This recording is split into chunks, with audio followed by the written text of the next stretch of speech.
How many minute?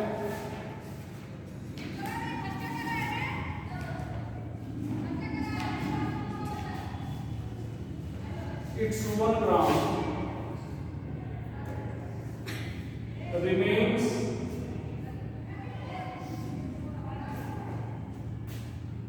0.125 round.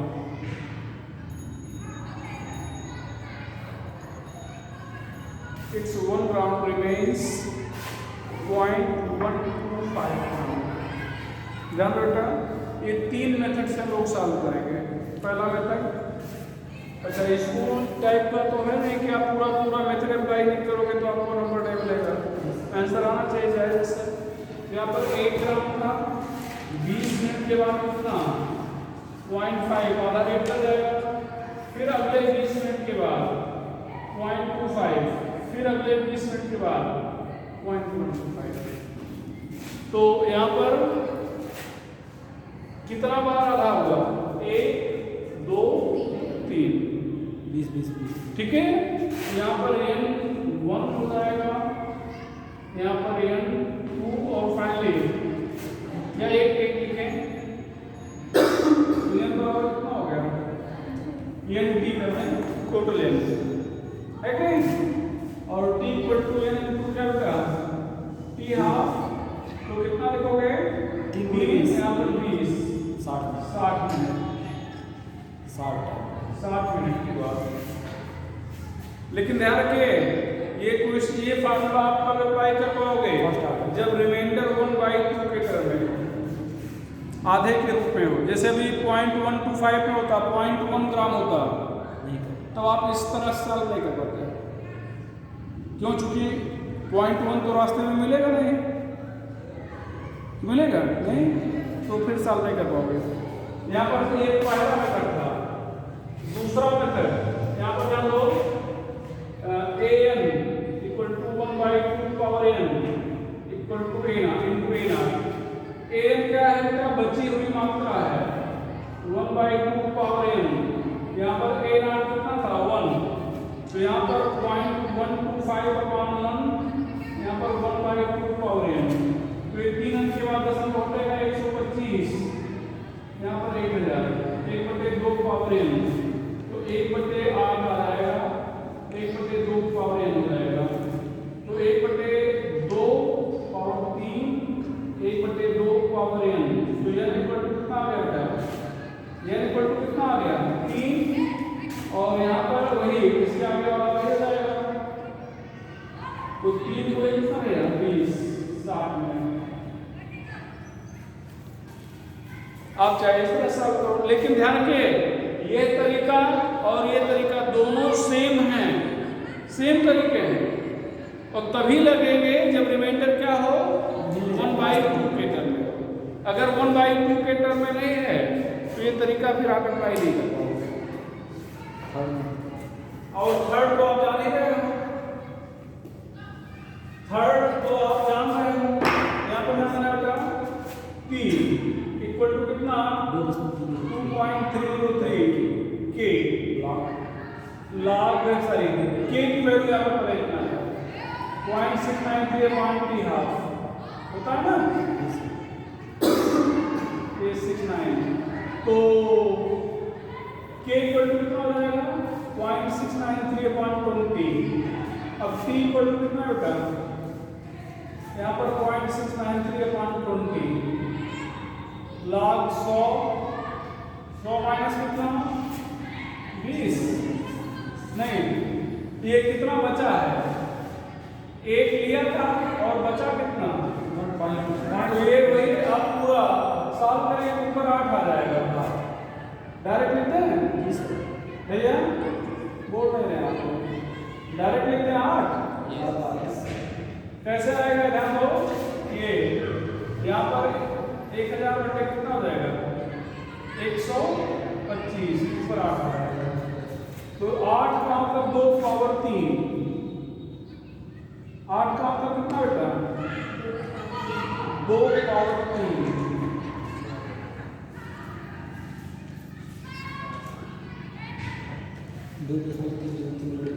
3 गुणे log 2 log 2 की value 0.693, 20 into 3 यहाँ पर 0.3010। अब ध्यान रखो बेटा इसका और इसका मल्टीपल इसके बराबर होगा तो कितना आ जाएगा 60 में।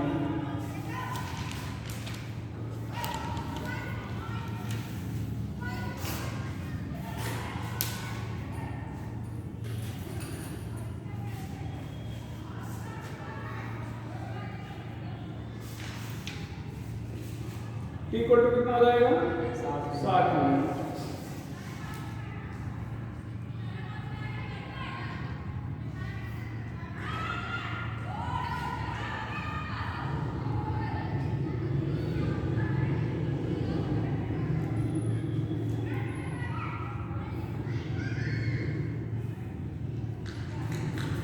आगे चले जाओ।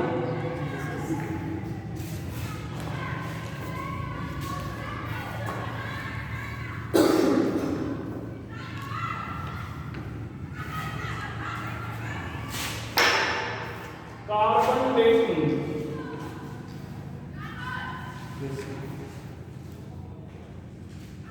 कार्बन डेटिंग यूज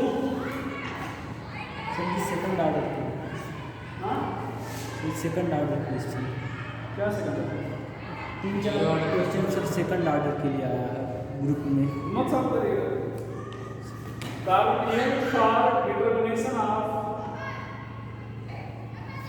मैथमेटिकल में इतना ही पूछ जाएगा, बाकी कुछ पूछ जाएंगे जैसे रेट कांस्टेंट यूनिट क्या है, हाफ लाइफ टाइम क्या होगा, ये सब पूछा जाएगा। ठीक है बता दीजिए कैसे। अरे यार मैं इसको खत्म हो रहे हो, अभी फर्स्ट ऑर्डर चल रहा है ना। यूज फॉर डिटरमिनेशन ऑफ बेटा इसको खत्म हो जाना चाहिए। Use for determination of age of fossil and old wood, पुरानी लकड़ी या जीवाश्म इनकी एज डिटरमाइन करने में इसको यूज करते हैं। यहाँ पर हम लोग ये C14 है, यहाँ पर कॉस्मिक रेज, ये कई बार आपसे ये जानते ना फिजिक्स में भी पढ़ोगे, पूछ लेता है कि कौन सी रेज है जो C14 को नाइट्रोजन में कन्वर्ट करती है। उल्टा कर दिया, उल्टा हमने बता दिया सारी। N14 यहाँ पर 7 है तो यहाँ पर हो जाएगा ये 14 हो जाएगा 6 प्लस 1 पॉलीट्रॉन। पॉलीट्रॉन ये पॉलीट्रॉन है। पॉलीट्रॉन क्या है? एंटी बीटा पार्टिकल है। पॉलीट्रॉन क्या है? एंटी बीटा पार्टिकल या एंटी इलेक्ट्रॉन है। तो ध्यान दो, रेडियोएक्टिविटी पढ़ाएंगे नहीं पढ़ाएंगे? नहीं पढ़ाएंगे, पढ़ाएंगे सब बताएंगे। एनपी रेशियो घटना मतलब कहाँ पर किस पार्टिकल के निकलने से एटॉमिक नंबर घटेगा, किसके निकलने से बढ़ेगा, किसके निकलने से चेंज नहीं होगा, ये सब पढ़ाया जाएगा। तो पॉलीट्रॉन के निकलने से एटॉमिक नंबर में कमी आती है और बीटा पार्टिकल के निकलने से एटॉमिक पार्टिकल के नंबर में वृद्धि होती है। बीटा पार्टिकल निकलता है तो एटॉमिक नंबर क्या करता है? बढ़ता है, 1 यूनिट बढ़ता है, लेकिन मास नंबर में कोई चेंज नहीं होगी। ठीक है, तो यहाँ पर ध्यान दो, ये किस रेंज में बदला? Cosmic range. इस रेंज को याद रखिएगा। अच्छा, न्यूक्लियर रिएक्शन को भी बैलेंस करते हैं, जैसे केमिकल रिएक्शन बैलेंस करते हैं, उसमें यहाँ पर ये रिएक्टेंट साइड है ना, एटॉमिक नंबर 7, यहाँ पर कितना है 6 और यहाँ पर नीचे 1 है, 6 + 1 7, यहाँ पर 14, यहाँ पर 14, यहाँ पर ऊपर 0 है 14।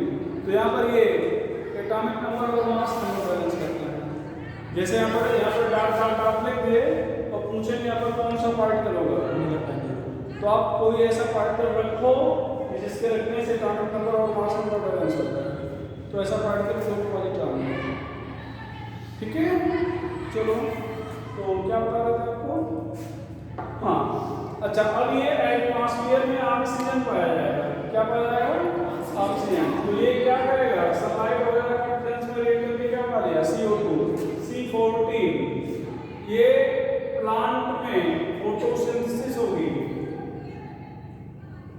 फोटोसिंथेसिस में ये किसमें बदल जाएगा?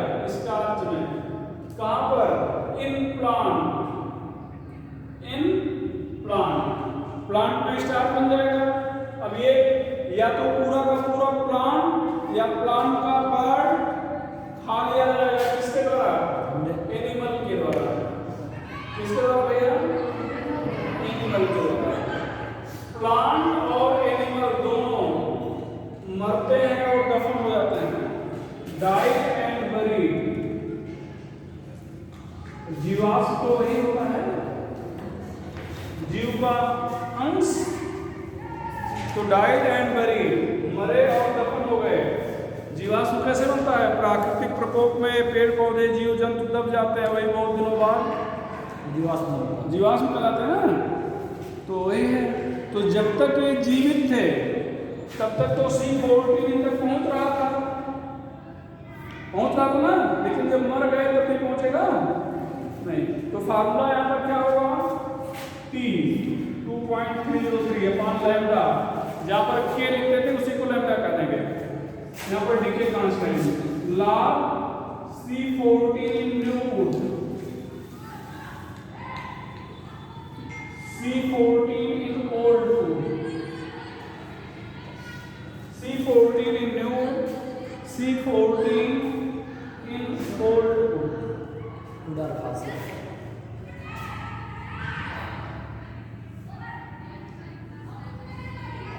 C14 in new, C14 in old। ठीक है? या R करके count rate in new,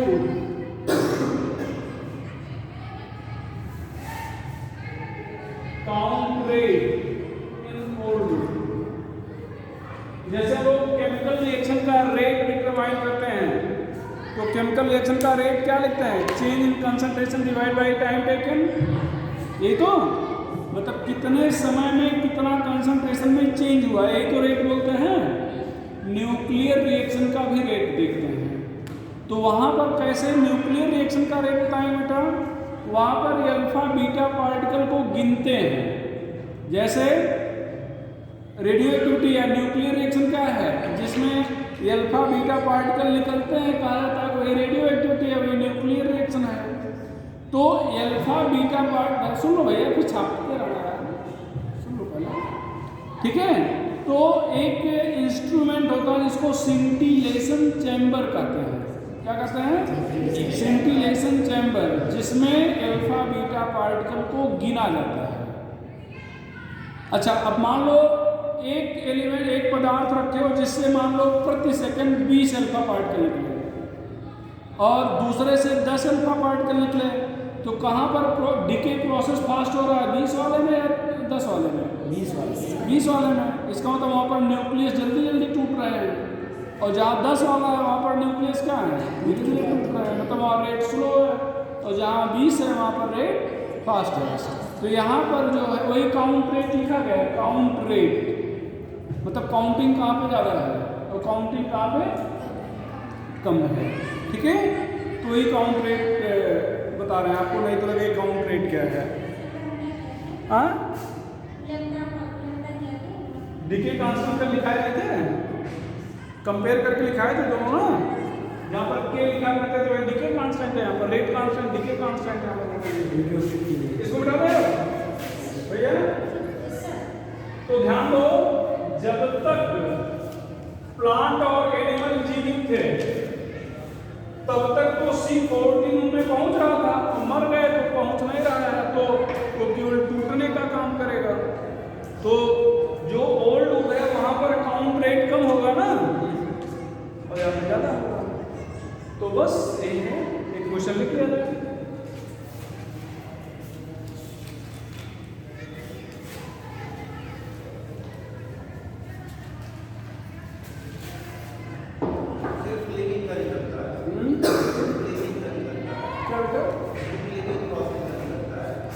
living fossil होते ही नहीं, फॉसिल तो मरे हुए होते हैं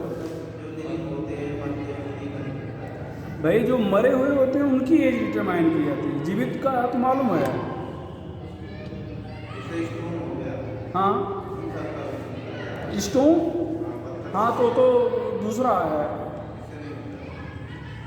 ये वुड का है, स्टोन है, अर्थ है, इनका भी डिटरमाइन करते हैं, लेकिन वो यूरेनियम लेड डेटिंग से। किससे करते हैं बेटा? यूरेनियम लेड डेटिंग से। ठीक है, देखो दिमाग में कुछ आ रहा था, दिमाग से स्लिप कर रहा है, चलो बताते हैं। अच्छा हाँ, ये बताना चाह रहे थे कि जैसे मान लो आप कोई सपोज करो कोई लकड़ी पाए हो और इसकी एज बताना है कि इसकी एज क्या होगी। अब मान लो जैसे ये मेज है, तो इस लकड़ी में जो है इसकी एज क्या होगी पता है। तो अभी पहले पता होना चाहिए कि किस चीज़ की लकड़ी है। मान लो आम के, महुआ के, किस चीज़ की है, तो आज इसी का कोई जीवित पौधा खोजा जाएगा। मान लो आम की लकड़ी है, तो आम का एक जीवित पौधा जो आज है उसको खोजेंगे, उससे क्या करेंगे, उससे भी उतनी ही लकड़ी लेंगे जितना यहाँ से ले रहे हैं, मात्रा से ही करेंगे। अब देखेंगे उस लकड़ी में जो जीवित है उसमें C14 कितना है, या वहाँ पर काउंट रेट क्या है, और ये जो मरा हुआ है यहाँ पर काउंट रेट क्या है, समझ गए? उसके बाद दोनों कंपेयर कर लेंगे, ये निकल जाएगा। ठीक है, इन archaeological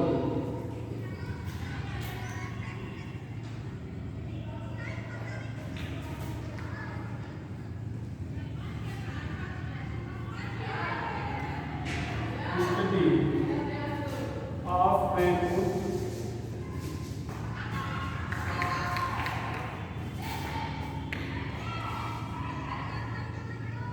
count rate is found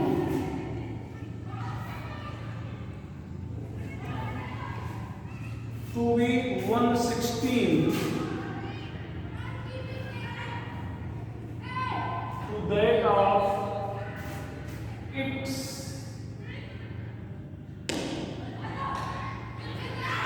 living plant. If T-half of C14 is 5770 million, ये भी याद रखिएगा। एक आध बुक में हमने देखा था ऑब्जेक्टिव में कि कार्बन C14 के हाफ लाइफ टाइम क्या होगी, तो याद करने का चाहिए, तो किसी फॉर्मूले से आएगा कितना होता है 5770। ठीक है, then find age of archaeological मतलब पुरातत्व, इसके लिए थोड़ा सा गलत है, ये ही होना चाहिए।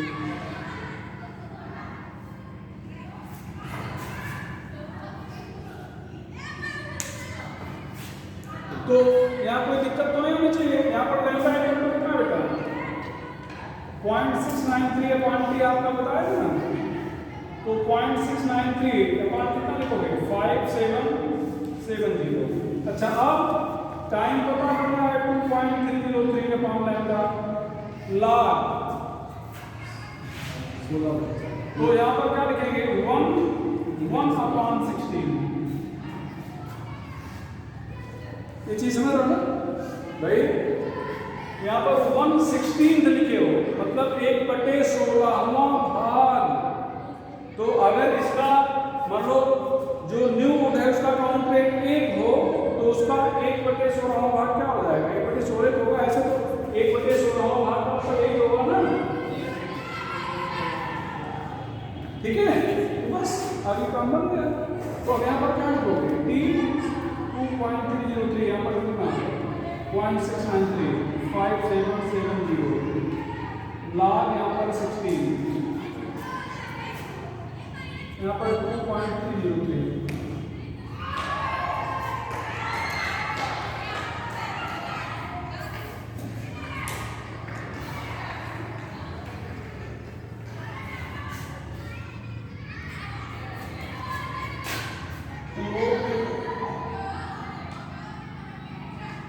powerful.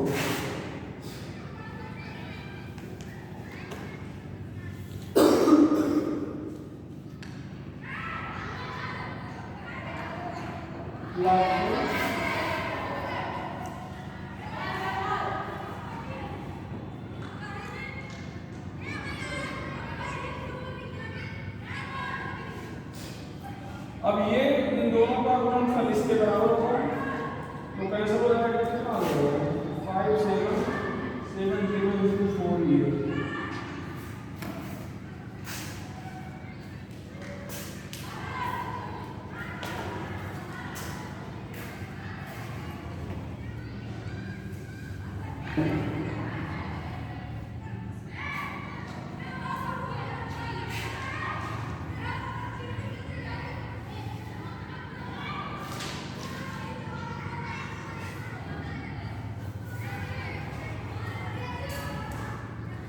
30,080।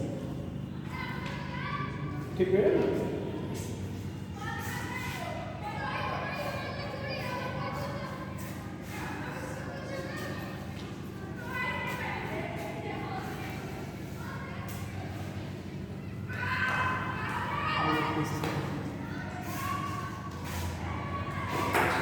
अगला यूरेनियम लेड देखेंगे।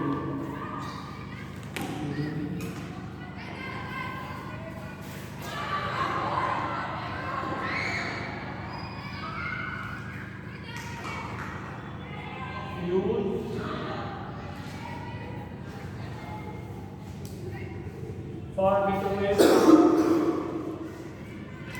age of Earth or fossil।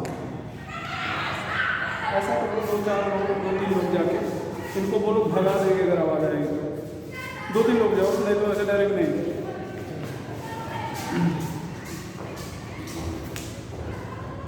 बोलना नहीं वैसा कुछ।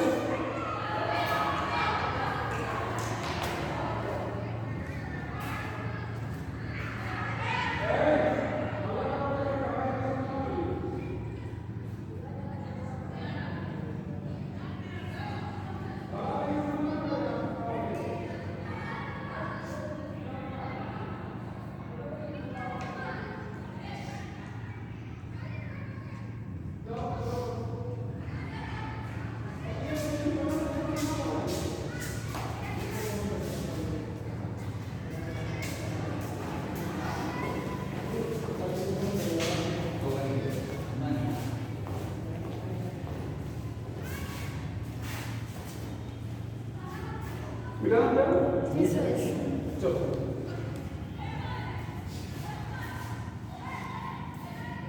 यहाँ पर ध्यान रखना। तो यहाँ पर यूरेनियम लेड से सेम वही चीज है। आज मान लो से कोई एक पत्थर मिला, आपको पता करना है कि कितना पुराना है, तो उसमें हम लोग देखेंगे कि यहाँ पर ध्यान दो, पहले संबंध होता है अल्फा, पहले T 2.303 के पास जाएंगे, यहाँ पर ला वही, यहाँ पर N not uranium 238, Nt uranium 238। तो ध्यान दो, प्रारंभ में यूरेनियम कितना है और T टाइम के बाद यूरेनियम कितना है। तो जैसे आपको पत्थर का टुकड़ा मिला है, उसकी एज बताना है, तो आज उसमें यूरेनियम कितना है तुम्हें मालूम हो जाएगा। लेकिन जब ये बना रहा होगा कभी, तब यूरेनियम कितना था तो मालूम नहीं चलेगा, चलेगा नहीं। अच्छा, रेडियो एक्टिविटी बहुत इंटरेस्टिंग चैप्टर है, लेकिन ये है कि टाइम में ये बताते हैं उसके बारे में। यहाँ पर यूरेनियम 238 जब टूटने लगेगा, तो टूटते टूटते ये लेड 206 तक पहुंचेगा। इसके बीच में कई पार्टिकल बनेंगे, कई एलिमेंट बीच में पड़ेंगे। और कई बार आपसे ये पूछता है कि जब ये इसमें बदला तो इस कितने अल्फा बीटा पार्टिकल निकले, कितने अल्फा बीटा पार्टिकल निकले, ये भी पूछता है। लेकिन अभी केमिस्ट्री से हट गया है, फिजिक्स में आ गया है, तो फिजिक्स वाले से रिसर्च चर्चा करेंगे। खैर, तो ये टूटते टूटते यहाँ पे जाकर रुकेगा। 4 सीरीज है, uranium series, thorium series, actinium series, ऐसे ऐसे हैं। तो लगभग सभी जाकर कहाँ पर रुकते हैं? लेड में। एक थोरियम सीरीज है जो बिस्मथ पर होती है। थोरियम सीरीज जो कहाँ पर है? बिस्मथ पे। खैर वो चर्चा बात होगी। तो कहने का मतलब अगर एक पार्टिकल टूटेगा, कितना? तो ये एक बनेगा। इसका मतलब आज जो लेड है ये पहले क्या रहा होगा? यूरेनियम। तो अगर आज एक लेड है इसका मतलब ये कभी एक यूरेनियम रहा होगा। आज अगर 10 लेड है इसका मतलब ये पहले 10 यूरेनियम के पार्टिकल रहे होंगे। तो आज का लेड ले लिया जाए। मान लो आज 5 ग्राम, एक सैंपल जो हमें मिला है उसमें 5 ग्राम मान लो यूरेनियम है और 4 ग्राम लेड है। सर ऐसा ग्राम नहीं, 5 एटम यूरेनियम के हैं और 4 एटम लेड के हैं। तो जो 4 एटम लेड के हैं वो पहले क्या थे? 4 यूरेनियम थे। और जो आज 5 यूरेनियम है ये पहले भी रहे होंगे। तो इसका मतलब पहले कितना यूरेनियम थे? 9। कितना थे? आज का लेड प्लस आज का यूरेनियम, ये पहले का यूरेनियम हो जाएगा। और आज का जो यूरेनियम है वो तो है ही है।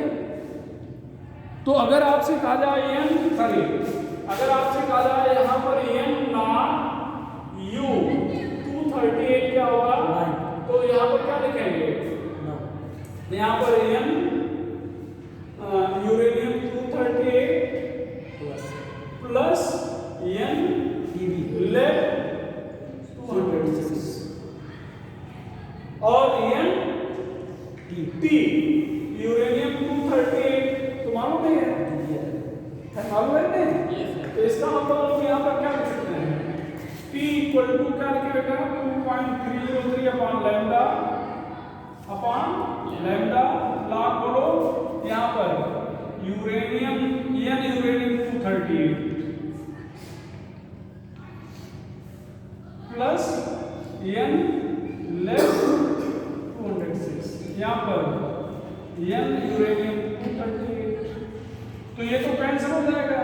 अच्छा ध्यान दो, A plus B upon A, इसका मतलब A upon A plus B upon A।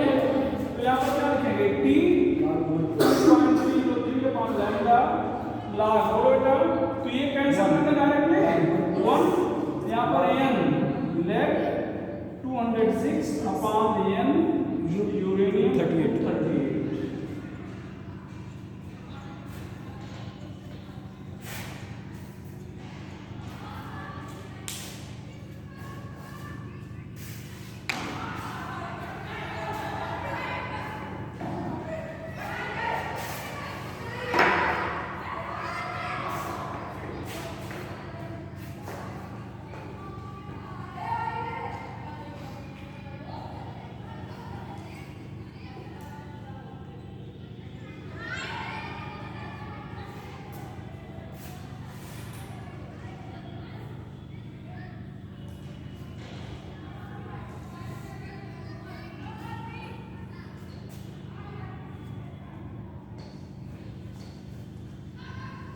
निकालना क्या?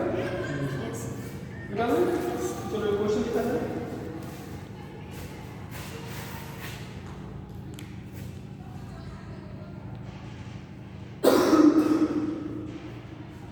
In a piece of stone 2.38 gram uranium 238 and 2.06 gram lead 206 are found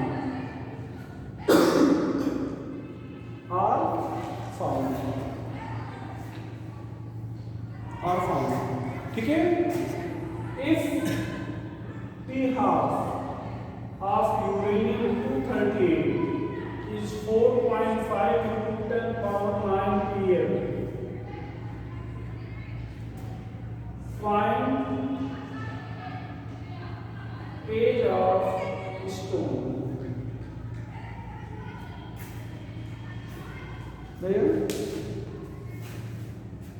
find area of stone. सबसे पहले ध्यान दो, एक और चीज ध्यान देना बेटा, जैसे क्वेश्चन कठिन नहीं होते, क्वेश्चन में बस हल्का सा ट्विस्ट होता है, उसी को पकड़ना होता है, बाकी क्वेश्चन बहुत आसान होते हैं। जैसे यहाँ पर हमने क्या दिया है, एक ग्राम दिया है, क्या दिया है, ग्राम, और यहाँ पर फॉर्मूले में क्या लिखते हैं, नंबर ऑफ पार्टिकल लिखते हैं, क्या लिखते हैं, नंबर ऑफ पार्टिकल। तो नंबर ऑफ पार्टिकल का मतलब number of mole, number of particle का मतलब नंबर ऑफ मोल।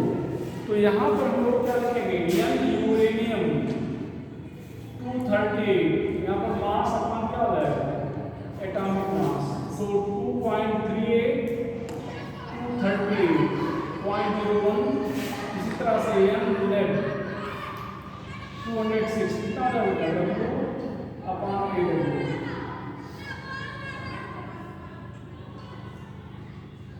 तो ये हो जाएगा बस। लैम्डा कितना 0.693 अपॉन PR, कितना बेटा PR कितना 4.5 प्रॉब्लम। अब क्या करें हम लोग,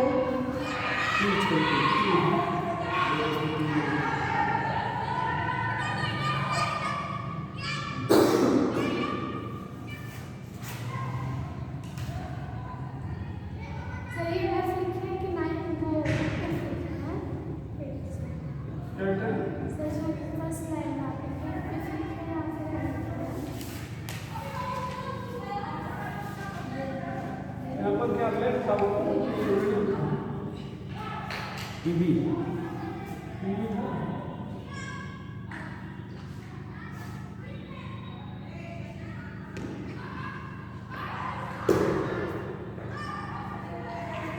अब यहाँ पर क्या कर रहे हैं, क्या कर रहे हैं,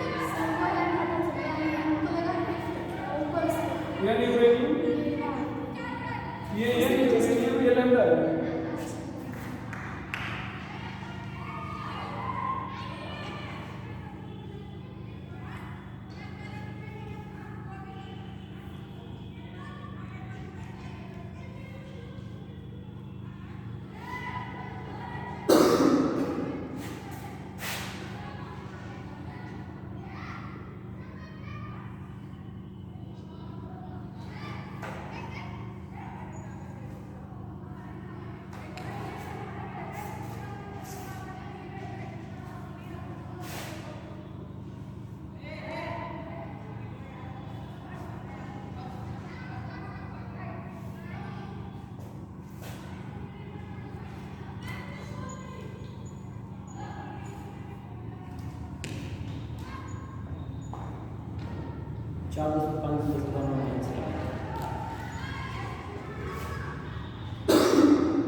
तो कितना आ जाएगा,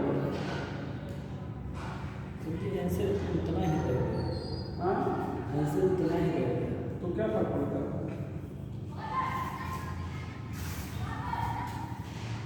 क्या फर्क पड़ता है, ठीक है। तो सॉल्व करने पर पता चलेगा उतना रहेगा या नहीं रहेगा, भैया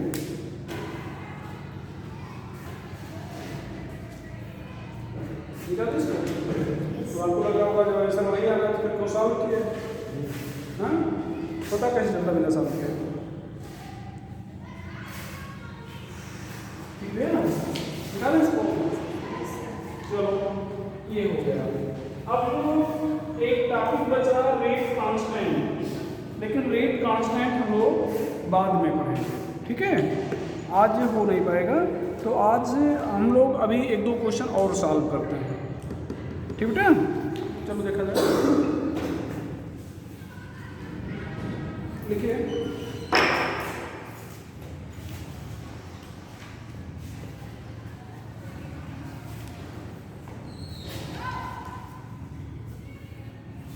numerical value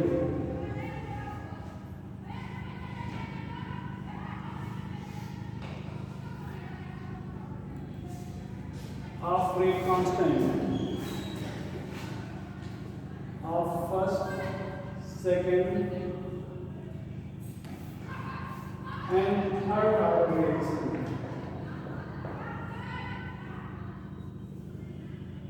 is same.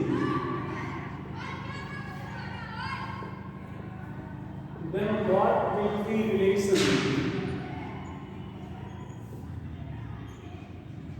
between R1, R2 and R3 for unit concentration of reactor?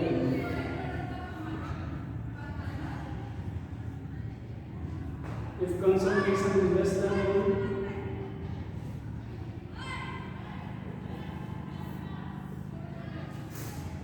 if concentration is greater than 1,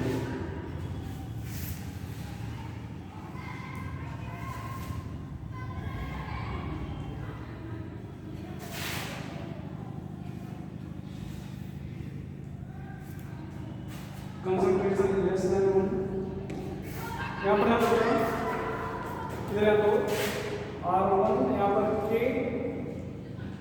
A R2 equal to K A square R3 K A cube. यही हुआ भाई, ये फर्स्ट ऑर्डर है, second order है, क्या है? और कहा आपने कहा न्यूमेरिकल वैल्यू सेम है, मतलब अगर मान लो कि पहले में रेट कांस्टेंट की वैल्यू K हो, दूसरे में भी K होगी, तीसरे में भी K होगी। तो फिर आपने कहा यहाँ पर कंसंट्रेशन यूनिट है, मतलब एक है। कंसंट्रेशन क्या है? ये पहला पार्ट है, तो यहाँ पर A, यहाँ पर क्या, एक का स्क्वायर, एक का क्यूब, तो कितना हो जाएगा? K क्या हो जाएगा? K। तो R1 equal to K, R2 equal to K, R3 equal to K, तो क्या हो जाएगा? R1 R2 तीनों इक्वल। ये B R1 equal to K A, R2 equal to K A square, R3 equal to K A cube. यहाँ पर ध्यान रखा, क्या लिखो? Less than 1। तो यहाँ पर लेस देन 1 मान लो 1/2 है, आप मानने के लिए स्वतंत्र हो, बस शर्त ये है कि जो एक बार मानोगे वही बार मानोगे। तो क्या हो जाएगा? K यहाँ पर K/2, यहाँ पर क्या हो जाएगा? K/4 और K आ जाएगा, यहाँ पर K/2 है। कौन सी वैल्यू ज्यादा है? सबसे पहले तो R1 is greater than R2 is greater than R3। देखना Q/4 आएगा, Q/8 आएगा, तो इसमें तो R1 ज्यादा हो जाएगा ना। और C part, if A is greater than 1, तो क्या होगा? डायरेक्ट लिखते हैं, क्या लिखोगे? R1 less than R2 less than R3, solve कर लीजिएगा, बन जाएगा ना। काफी इंपॉर्टेंट क्वेश्चन है ये, इसको कर दें भैया। एक और क्वेश्चन, आपने जो क्वेश्चन भेजा था उसमें 2 क्वेश्चन थे, एक तो आपने पूछा था, दूसरा पूछा नहीं था, वही सेम क्वेश्चन देखो। रिएक्शन अक्कर है फॉलो, हालांकि कुछ डाटा चेंज कर दिया, मतलब ये हम रिएक्टेंट चेंज कर दिया, डाटा वो रिएक्टेंट चेंज कर दिया।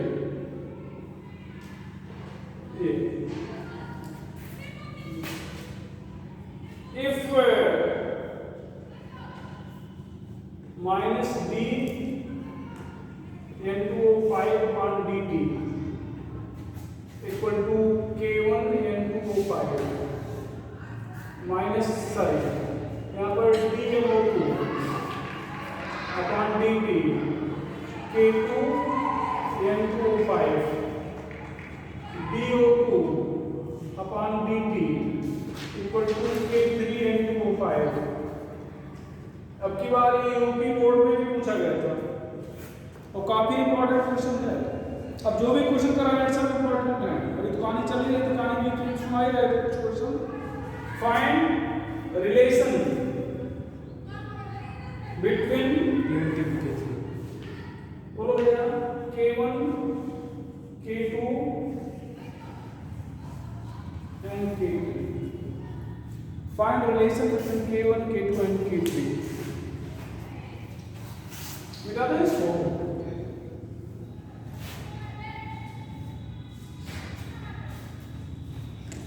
Find relation between K1 K2 and K3. तो ध्यान रखना इसके लिए रेट लिखा जाएगा. क्या लिखेंगे? रेट.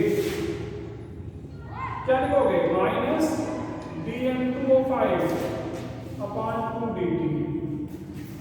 यहाँ पर डोटा प्लस में dno2 upon 4dt. dO2/dt upon dt. यहाँ पर क्या लिखोगे? प्लस रुक जाओ. थोड़ा सा हम जो क्वेश्चन ये दिया गया है सारा समझ रहे हो ना, ये दिया गया है, बाकी ये सब ऐसे ठीक है. तो यहाँ पर हम इसको हटा देते हैं. यहाँ पर क्या कर रहे हैं? 2. यहाँ पर क्या लिखेंगे? 1/2. तो फाइनली 2 क्या हो जाएगा? ऊपर आ जाएगा. क्या आ जाएगा? ऊपर. आपके बुक मतलब ये बुक का क्वेश्चन है इसलिए एज इट इज बोल रहे हैं. बाकी तो जैसा लिखे थे वैसे भी कुछ न कुछ तो आएगा. अब यहाँ पर ध्यान रखना इसकी जगह इसकी वैल्यू यहाँ पर दी गई है. दिया गया ना. तो यहाँ पर क्या लिखते हैं? K1 N2O5. यहाँ पर ध्यान दो. ध्यान से देखिए समझिएगा. पहले समझ लो तो देखिए. यहाँ पर नीचे 2 है, यहाँ पर नीचे 2 नहीं है ना. बाकी अगर ये 2 हटाना देखो इसकी वैल्यू दी गई है कि नहीं गई है. अब यहाँ पर 2 आ गया है, यहाँ पर 2 नहीं है. तो यहाँ पर अगर 2 लिख दें तो यहाँ पर भी नीचे 2 लिखना पड़ेगा ना. तो क्या करना है? K2/2 N2O5/2. भैया ध्यान देना यहाँ पर देखो dO2 अपॉन dt दिया गया है नहीं दिया गया है, लेकिन यहाँ पर 2 से मल्टीप्लाई किया गया है. तो यहाँ पर अगर 2 से मल्टीप्लाई करें तो यहाँ पे भी करना पड़ेगा. तो क्या हो जाएगा? 2K3 N2. बस अब N2O5 से डिवाइड कर दो सबको. यहाँ पर क्या बचेगा? K1, यहाँ पर K2/2, यहाँ पर 2K3. और पूरे को 2 से मल्टीप्लाई कर दो. पूरे को 2 से क्या करना है? मल्टीप्लाई. तो ध्यान रखना 2 से मल्टीप्लाई करेंगे यहाँ पर क्या हो जाएगा? 2. ये 2 कैंसिल हो जाएगा. यहाँ पर क्या हो जाएगा? 4. तो क्या हो जाएगा? 2K1 K2 यहाँ पर 4K3. ये रिलेशन है. ये सब एकदम सिलेक्टेड क्वेश्चन है जो आपको करा रहे हैं.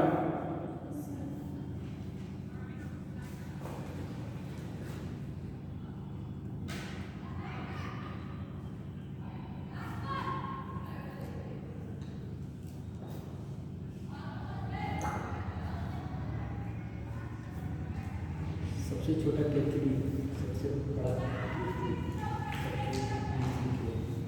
सीक्वेंस. हाँ ऑर्डर पूछ सकते हैं. ऑर्डर के रूप में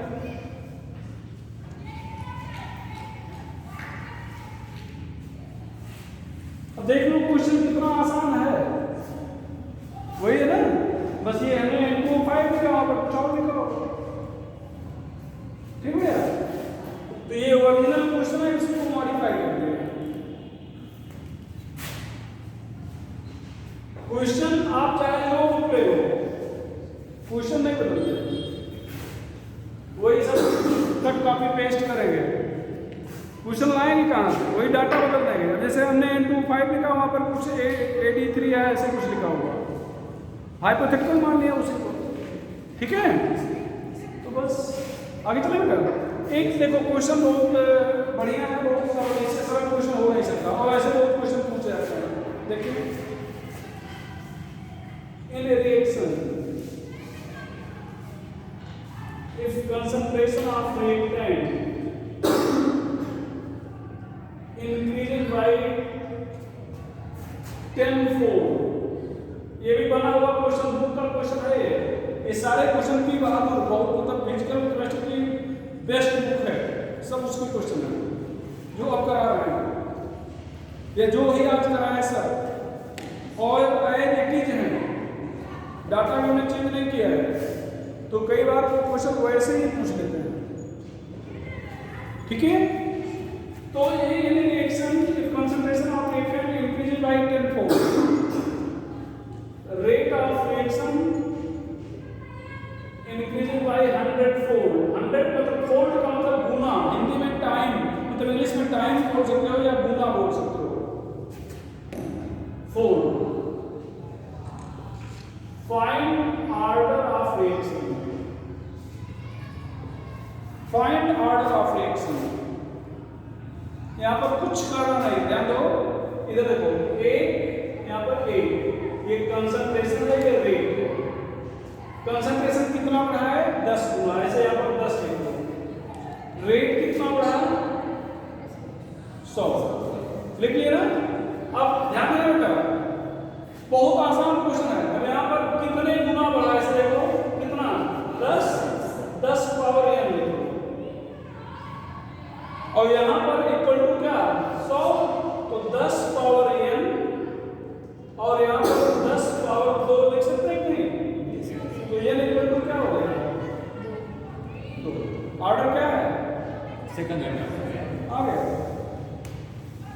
ऑर्डर आ गया। ऑर्डर निकालना था, फाइंड ऑर्डर ऑफ रिएक्शन, या आपसे रेट लॉ लिखने के लिए कहते हैं, तो रेट लॉ कैसे लिखते हैं? Rate equal to k 1 power t, ये रेट लॉ हो गया। ठीक है, सेम क्वेश्चन रिपीट कर रहे हैं।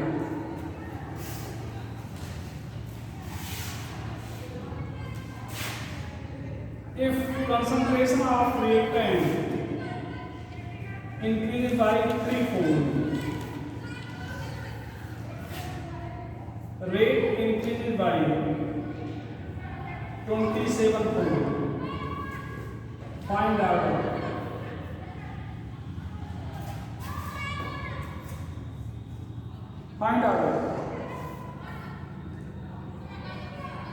क्या करें?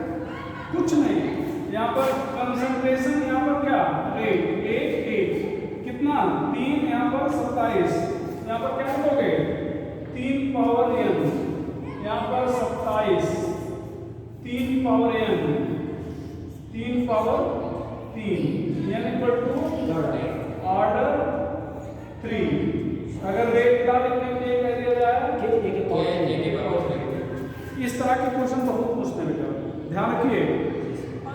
ये क्वेश्चन हमने कराया है, इसमें एक रिएक्टेंट लिया है, कितना लिया है? हो सकता है 2 रिएक्टेंट में, तो 2 में भी यही करेंगे, सीधे डाटा दे रहे हैं। ठीक है, हम एक करा दे रहे हैं और 3-4 आज भेजेंगे, एक करा दे रहे हैं और 3-4 आज को आज भेजेंगे, उसको आप बना के बताइएगा। इधर को बता दें क्या?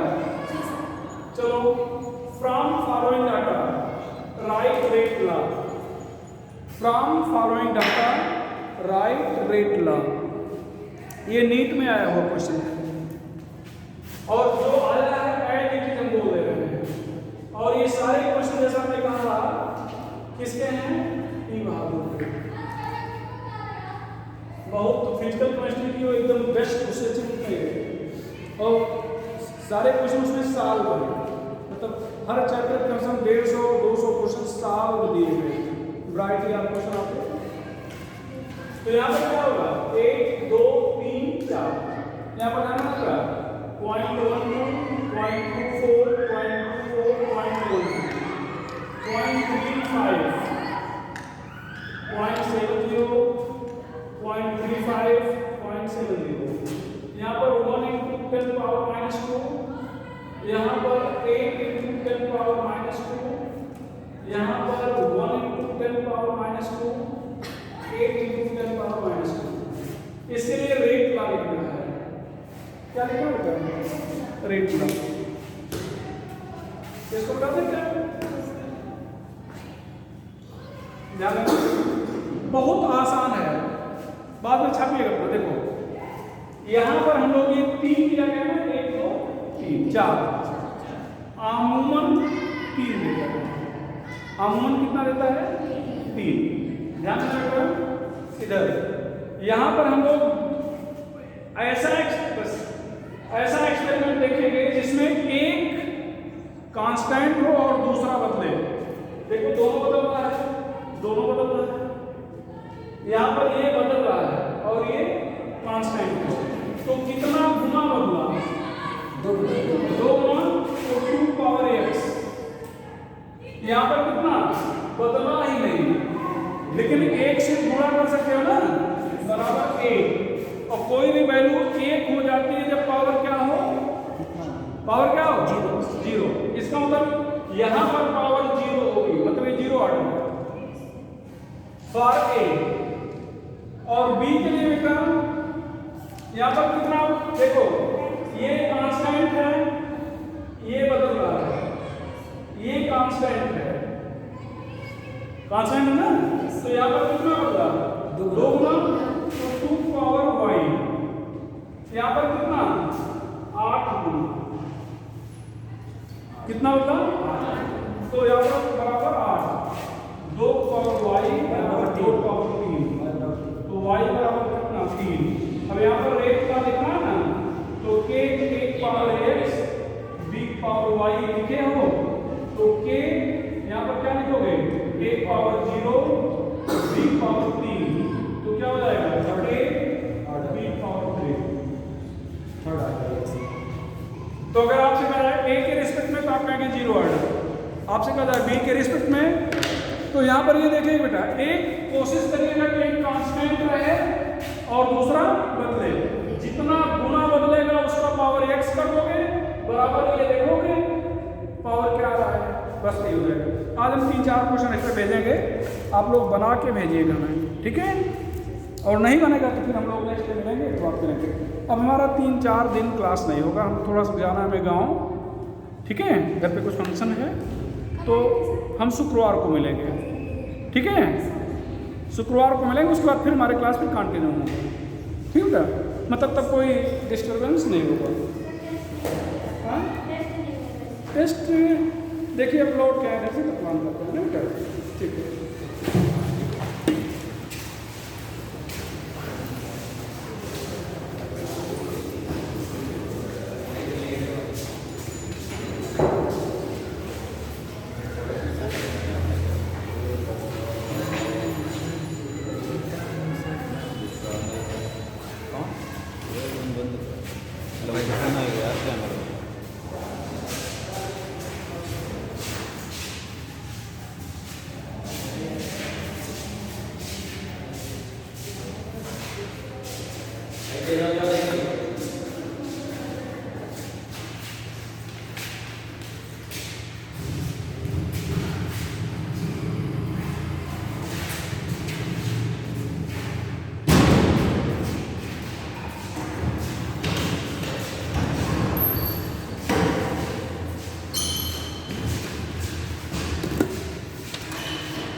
यार हम नहीं करेंगे, हम कर देते हैं।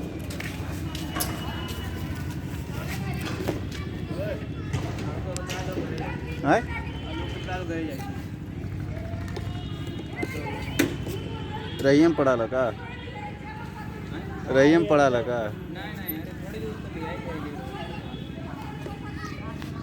ए क्लिक केली का एक फोटो, क्लिक केले मॅडम के एक फोटो।